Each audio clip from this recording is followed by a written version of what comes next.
Wah, hari ini aku mau memuji Tuhan. Mana Lo Sofonia? Aku kan sudah janjian sama dia. Wah, Lo Sofonia.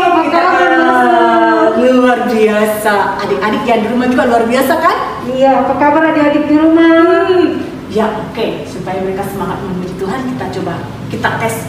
Adik-adik, kalau Lo Jenny sama Lo Femi tanya, adik-adik gimana kabarnya? Kalian harus jawab begini. Luar biasa. Yes, yes, yes, yes. Ya, oke. Contoh sama Lo Femi dulu. Baru adik-adik yang ada di rumah. Halo Lo Femi. Luar biasa. Yes, yes, yes. Belum. Bos tanya. Lo Jenny tanya dulu Lo Femi. Gimana kabar Lo Femi? Oh, Lo Femi bilang luar biasa. Yes, yes, yes, yes. Gitu ya. Oke, adik-adik, satu kali lagi perhatikan Lo Jess sama Lo Femi yang akan menyapa Lo Femi. Hai Lo Femi. Apa kabarnya Lo Femi? Luar biasa. Yes, yes, yes. Iya, ya jadi begitu ya adik-adik ya. Sekarang adik-adik yang di rumah kita langsung menyapa dan kalian harus jawab seperti Lo Femi ya. Adik-adik yang ada di rumah, apa kabarnya? Luar biasa. Yes, yes, yes, yes. Hari ini kita mau memuji lagu apa Lo Femi? Kita mau memuji Tuhan tentang iman, Lose. Iman? Iya. Ya, iman siapa Lo? Kita punya Bapa yang punya iman yang luar biasa. Tuhan Yesus? Sudah pasti, tapi ini yang Bapa kita loh. Bapak kita? Iya. Kalau begitu Lo Jenny harus selidiki dulu. Pas banget kan Lo Jenny pakai baju begini kan hari ini ya. Mau menyelidiki Bapak siapakah yang punya iman yang dimasuk oleh Lo Femi? Iya, betul. Adik-adik pasti juga tahu, Lose. Coba tanya adik-adik. Siapa adik-adik? Ada yang tahu? Ada? Sedikit include. Dia seorang bapak yang tinggal di Uskading. Betul. Siapa dia? Bapak Abraham. Iya, ada lagunya. Iya, betul. Kita nyanyikan lagu Bapak Abraham. Mempunyai banyak sekali anak-anak.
Pagi ini kami diberikan kesempatan untuk beribadah.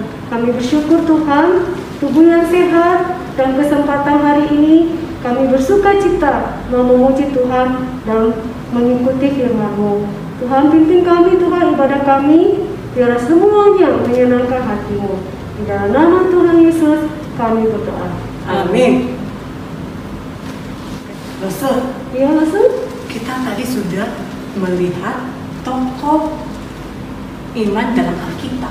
Iya. Bapak Abraham dikenal sebagai bapak yang beriman. Nah, sekarang yang kedua siapa Lo? Saya jadi penasaran ini. Mau tahu dulunya, Lose? Maulah. Seorang bapak. Ya iya, bapak. Ada muda nggak ya?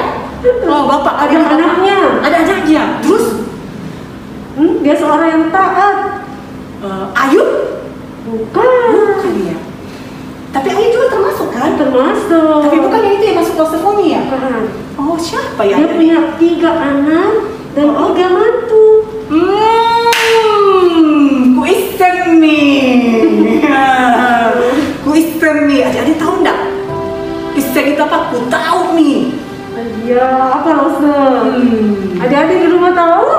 Ya, apakah Bapak Ayub atau Bapak Nuh? Yang sama-sama orang yang saleh dan benar di mata Tuhan. Siapa dia? Jawabannya adalah Nabi Nuh. Rosefori sudah jawab tadi, nggak apa-apa ya, Nabi Nuh. Iya. Kita ke pujian ini sama-sama.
Dari teman kita dan dilanjutkan dengan firman Tuhan. Tuhan tak pernah janji langit selalu biru, tetapi Dia berjanji selalu menyertai. Tuhan tak pernah janji jalan selalu rata, tetapi Dia berjanji berikan kekuatan. Jangan pernah menyerah, jangan berputus asa. Mujizat Tuhan ada, berhati menyembah. Jangan pernah menyerah, jangan berputus asa. Mujizat Tuhan ada bagi yang setia dan percaya. Mujizat Tuhan ada bagi yang setia dan percaya. Halo adik-adik semuanya, selamat hari Minggu. Nah, kita bersyukur ya pagi ini kita boleh kembali mendengarkan firman Tuhan. Nah adik-adik, sebelum kita mendengarkan firman Tuhan, kita berdoa dulu ya. Mari kita berdoa. Bapa, terima kasih kami hari ini boleh kembali beribadah kepada Tuhan. Kami boleh memuji Tuhan dan saat ini kami akan mendengarkan firman-Mu. Kami memohon Tuhan yang memimpin dan menyertai waktu kami belajar firman Tuhan pada pagi hari ini. Terima kasih ya Tuhan, di dalam nama Tuhan Yesus kami berdoa dan bersyukur. Amin. Nah adik-adik, sebelum mulai Lause mau tanya nih. Adik-adik siapa yang suka masak-masak nih adik-adik? Nah adik-adik, kalau misalnya adik-adik mau masak masakan yang baru, biasanya adik-adik akan ngapain? Nah, Lause langsung terpikir ya, kalau misalnya Lause harus bikin makanan yang baru, yang belum pernah Lause buat, Lause pasti akan lihat resepnya adik-adik. Resepnya di situ kan pasti ada isinya, bahan-bahannya apa saja, lalu gimana cara memasaknya. Nah, untuk membuat makanan yang baru kita perlu resep adik-adik. Kalau misalnya adiknya Lause itu suka bikin miniatur Lego adik-adik. Adik-adik tahu ya Lego, dan biasa kadang ada bentuk-bentuk miniaturnya, bisa bentuk entah bentuk kartun tertentu atau bentuk superhero tertentu. Nah, adik-adik untuk membuat itu kita memerlukan apa namanya adik-adik? Kita memerlukan panduannya. Kalau tanpa panduan kita akan sangat kesulitan untuk membuat Lego itu supaya bisa menjadi bentuk yang kita inginkan. Nah, adik-adik, apa ya pentingnya resep dan panduan atau instruksi-instruksi yang kita perlu lihat adik-adik? Nah, adik-adik, semua itu membantu kita supaya kita bisa membuat dengan baik dan benar. Supaya kita tidak salah membuatnya. Kalau kita masak masakan baru, kita nggak bikin masakan yang justru jadi aneh dan rasanya nggak enak. Kalau kita membuat seperti yang Lause katakan miniatur Lego, kita bisa membuatnya dengan baik dan sesuai dengan apa yang akan kita buat itu adik-adik. Nah, adik-adik, hari ini kita mau melihat sebuah instruksi yang Allah berikan bagi orang Israel. Nah, Allah memberikan pengarahan khususnya kepada Musa dalam hal untuk membangun kemah suci. Nah, adik-adik masih ingat nggak apa itu kemah suci? Ya, kemah suci itu adalah tempat di mana Allah berdiam dan itu adalah tempat yang kudus. Tempat ini seperti rumah bagi Allah dan tampaknya itu seperti kemah yang sangat besar adik-adik. Nah, adik-adik, kita kali ini mau melihat apa saja yang diperlukan dan bagaimana akhirnya kemah suci itu terbentuk. Nah, adik-adik, tentu untuk membangun sebuah bangunan, kita melihat bahwa perlu adanya pekerja-pekerja, perlu ada tukang-tukangnya. Nah, tukang-tukang apa aja yang diperlukan ya adik-adik? Ya, tukang kayu, tukang batu, lalu nanti ada tukang cat. Nah, sama adik-adik dengan kemah suci. Kemah suci juga waktu itu butuh orang-orang yang membangun, ya butuh tukang kayu. Waktu itu juga dikatakan perlu yang namanya pemintal, penenun, itu yang menenun benang supaya bisa menjadi kain. Lalu juga butuh penyulam dan lain-lainnya adik-adik. Nah, adik-adik, banyak jenis keahlian yang diperlukan dalam membangun kemah suci dan juga barang-barang di dalamnya. Allah menunjuk seseorang adik-adik bernama Bezaleel sebagai pemimpin dalam pembangunan kemah suci tersebut. Nah, adik-adik, kita bisa melihat itu di dalam Keluaran pasal 35 ayat 30 sampai 31. Dikatakan di sana bahwa Bezaleel itu dipenuhi oleh Roh Allah dan dia diberikan pengertian dan pemahaman untuk membangun kemah suci. Kemudian Allah juga memberikan seorang penolong bagi Bezaleel, yaitu Aholiab. Di dalam Keluaran 36 ayat 1. Nah, adik-adik boleh sambil perhatikan Alkitabnya ya adik-adik. Nah, Allah memberikan kepada mereka berdua ini kemampuan untuk mengerjakan segala pekerjaan dalam hal pembangunan bait suci atau kemah suci adik-adik. Nah, adik-adik, rupanya orang Israel sendiri juga mengambil bagian di dalam membangun kemah suci. Mereka memberikan banyak sekali persembahan. Ada emas, ada tembaga, ada perak, dan masih banyak lagi. Nah, mereka memberikannya itu dengan kerelaan hati. Mereka memberikannya dengan sukarela. Sampai-sampai dikatakan bahwa Musa menyuruh mereka untuk berhenti adik-adik memberikan persembahan. Karena sudah terlalu banyak yang mereka dapatkan dan itu sudah lebih dari cukup. Nah, adik-adik, kemudian hari ini kita juga akan lihat barang-barang apa aja sih yang akan disiapkan di dalam kemah suci. Nah, yang pertama kita lihat di bagian dalam dari kemah suci adik-adik. Di bagian dalam itu, dia ditutupi dengan lapisan yang berbeda, ada 4, dan itu disebut dengan tenda. Nah, adik-adik tahu ya tenda itu seperti apa bentuknya. Nah, kita melihat di Keluaran pasal 36 ayat 8 dan 9. Lapisan yang pertama itu dipintal dari kain yang berwarna ungu muda, dan juga warna kirmizi. Kirmizi itu warnanya kurang lebih warna yang merah begitu adik-adik. Nah, kemudian di tenda itu ditenunlah gambar kerub. Nah, kerub itu apa adik-adik? Kerub itu adalah makhluk yang mirip dengan malaikat dengan sayap. Nah, kemudian dicatat bahwa ada 4 lapisan. Yang tadi itu lapisan pertama dan ada 3 lagi. 3 lapisan itu yang dibuat dari bahan-bahan yang berbeda juga adik-adik. Ada yang dari bulu kambing, ada dari kulit domba jantan yang diberi warna merah, dan kemudian terakhir kulit lumba-lumba adik-adik. Nah, adik-adik bisa lihat di Alkitabnya ayat 14 dan 19. Nah, kemudian tenda-tenda itu digantung di sesuatu yang cukup kuat adik-adik untuk menopang tenda itu. Nah, adik-adik, dari bagian ini kita dapat melihat bahwa Allah itu menginginkan supaya perabotan dan perkakas-perkakas yang khusus di kemah pertemuan itu boleh disiapkan dengan baik adik-adik. Allah menginginkan dan memberikan instruksi kepada orang Israel dan mereka membuat barang-barang itu dengan detail, dan kita bisa melihat bagaimana Allah itu adalah Allah yang artistik, dia Allah yang kreatif, dia Allah yang mencintai keindahan, dan dia ingin rumahnya itu menunjukkan keagungan dan kehebatannya. Nah, adik-adik, itu yang pertama. Kemudian yang kedua ada tabut perjanjian. Nah, di Keluaran pasal 37 ayat 1-9, adik-adik bisa lihat tabut itu dibuat dari kayu penaga. Kayu penaga itu adalah salah satu jenis kayu dan juga dilapisi dengan emas adik-adik. Kemudian dikatakan bahwa mereka juga membuat gelang emas dan juga ada kayu pengusung.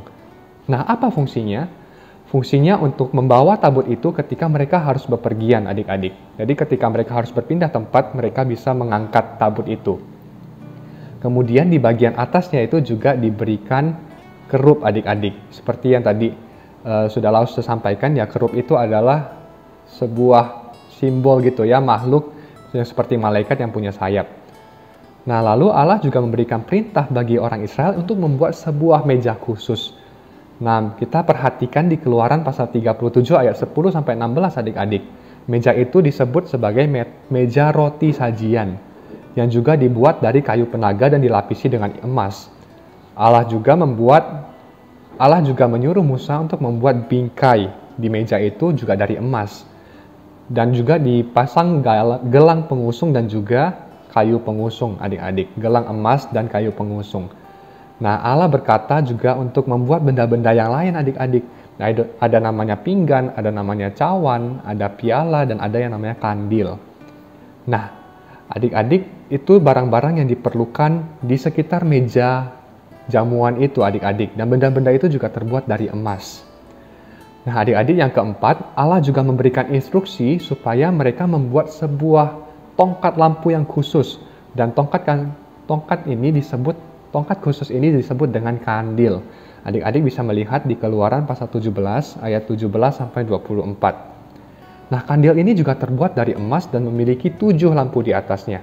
Jadi kandil itu bentuknya dia lurus, lalu ada seperti lekukan begini, dan di atas setiap lekukannya ada 7. Berarti lekukan ini juga ada 7 adik-adik. Nah, adik-adik, dibutuhkan 34 kg emas adik-adik untuk membuat kandil yang besar. Nah, mungkin jangan-jangan ada yang beratnya kurang lebih juga seberat kandil yang emas yang dibutuhkan ini ya adik-adik. Jadi kita bisa lihat barang-barang ini ya adik-adik begitu dipersiapkan dengan baik. Nah, yang terakhir, Allah juga menyuruh Musa untuk membangun sebuah mezbah yang spesial yang disebut dengan mezbah ukupan. Nah, adik-adik bisa melihat di Keluaran 37 ayat 25-29. Nah, ukupan itu apa adik-adik? Ukupan itu mirip dengan parfum. Parfum itu parfum adik-adik tahu ya, semprot. Kalau disemprot akan mengeluarkan bau yang wangi. Dan parfum tersebut dapat dibakar dan akhirnya mengeluarkan aroma yang wangi. Itu namanya ukupan. Dan mezbah ini juga akhirnya dibuat dari emas adik-adik. Dibuat dari emas dan juga dibuat dari kayu penaga. Nah, adik-adik, kita melihat ya barang-barang yang dipakai di dalam kemah suci ini dibuat dengan bahan-bahan dan materi-materi yang sangat khusus, yang sangat kalau kita bisa lihat tuh sangat mahal harganya. Kita bisa lihat bagaimana keseriusan dari Allah ketika dia menyuruh Musa untuk membangun kemah suci dan juga membuat perabotan-perabotannya. Nah, adik-adik, Allah ingin orang Israel itu membangun kemah yang khusus ini dan juga dia memberikan instruksi yang sangat detail untuk tiap bagiannya. Nah, adik-adik, tentu Allah memiliki tujuan Kenapa dia mau membangun setiap barang-barang di dalamnya dan juga bahkan kemah itu sendiri. Nah, adik-adik kita lihat ya, di Keluaran pasal 25 ayat 8 dan 9. Lalu saya bacakan. Dan mereka harus membuat tempat kudus bagiku, supaya aku akan diam di tengah-tengah mereka.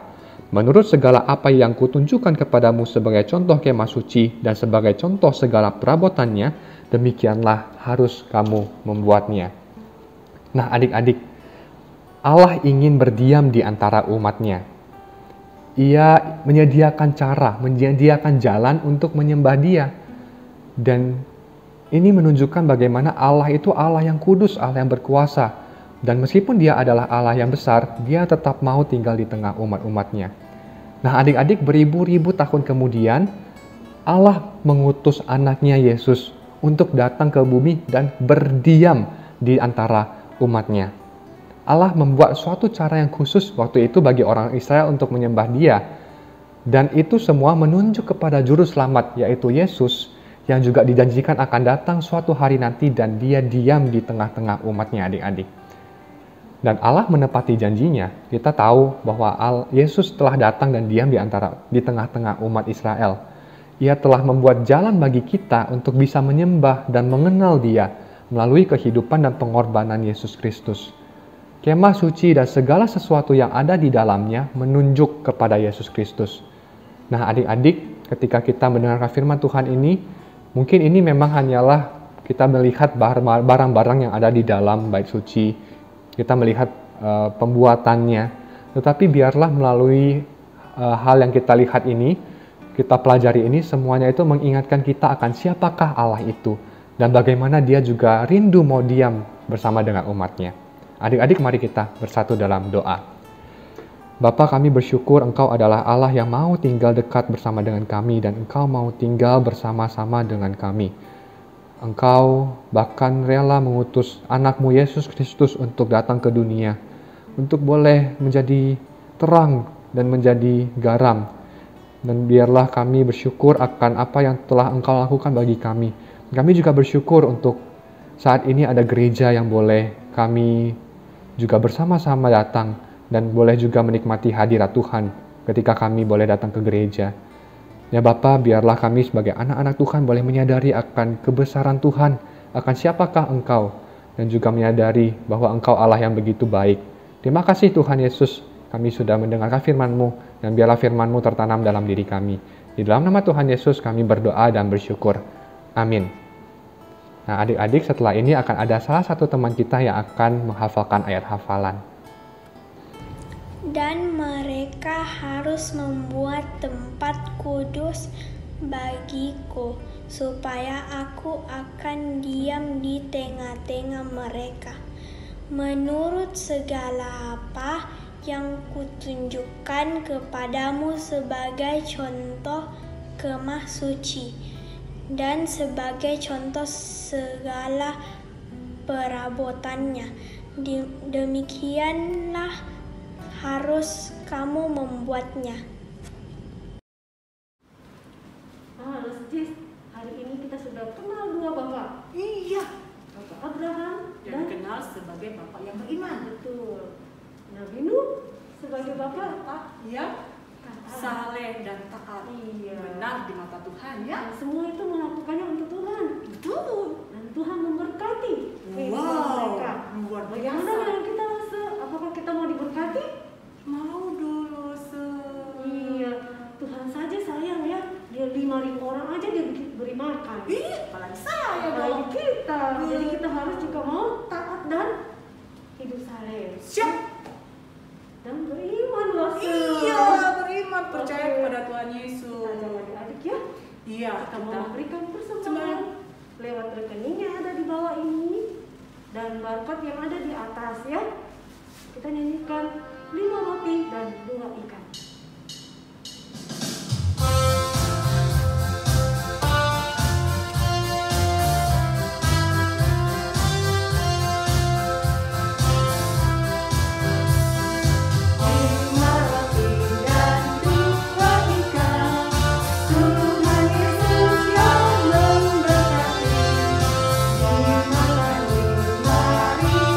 Orang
bersyukur ada Tuhan Yesus yang selalu memperhatikan kita. Ya, kita akan berdoa dipimpin oleh teman kita. Teman-teman, mari kita berdoa. Tuhan Yesus, berkati persembahan kami dipakai untuk pekerjaan Tuhan dalam nama Tuhan Yesus. Amin.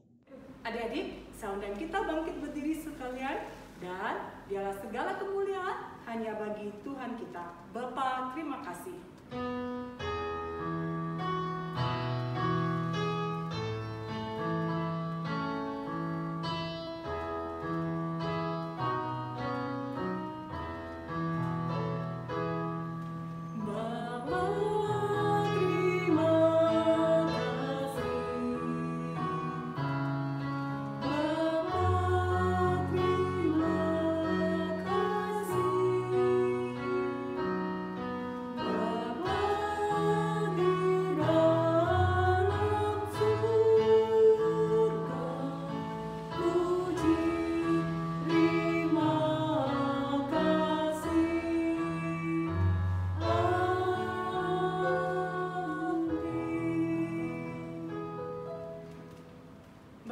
Bersyukur kepadamu ya Tuhan, karena Engkau telah memberikan contoh di dalam Alkitab bahwa ada seorang bapa yang taat setia kepada Tuhan, beriman kepada Tuhan apapun yang menjadi tantangan pergumulan hidup mereka. Tapi mereka tetap percaya Tuhan yang memegang kendali, Tuhan yang berdaulat, Tuhanlah yang berkuasa atas hidup mereka. Dan kami juga bersyukur Tuhan ada Bapak Nuh yang menunjukkan imannya tetap benar di hadapan Tuhan. Bapa yang setia walaupun dia pernah diejek, dihina sebagai orang yang gila karena dia membangun Bahtera Nuh yang begitu besar di tengah-tengah cuaca yang begitu cerah. Tapi dari semuanya ini Tuhan menunjukkan kepada kami bahwa Engkau Allah yang mengasihi kami, Engkau Allah yang peduli dengan kehidupan kami. Di tengah-tengah pergumulan kami di masa-masa pandemik ini Tuhan, kesulitan demi kesulitan kami alami. Kami seolah-olah berjalan dalam lembah kekelaman.